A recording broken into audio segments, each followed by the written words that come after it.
So yun mga ka-reader, no, ang dami kong pinaghanapan ng spring dito sa Dasma.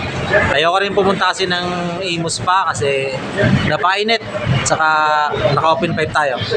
Ito ang nakabili, oh, Sun, clutch spring. Clutch spring tayo.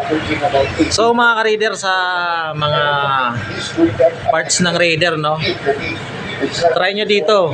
Baka lahat ng parts ng Raider dito meron. Yung mga ano, bibira lang yung wala sila dito, siguro yung mga malalaking parts na. Pero basta Raider, meron si ano dito. Anong pangalan, sir? Blessed Nick Domingo. Ayun. Anong pangalan ng shop, sir? Blessed Motor Shop. Blessed Motor Shop. Okay, mamaya bibigyan natin ano.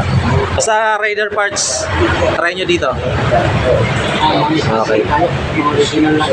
Oh, mga SGP parts. Okay.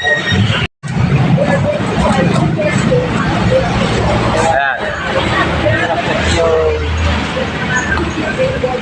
Sa mga ka-reader, malalaman nyo kung fake yung oil, ha.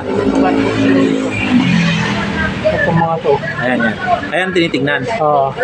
Kailangan kasi sila. Yung iba naman nandito. Pag tinanggal, oh. Ayan. May mga ano ng shell yan. Ating na. Kaya hindi nila pwede i-peg yan. Ito mga ka-reader, oh. Yung parang printed, no? Ayan. Malaman nyo pag original. Tapos ito, ayan, oh.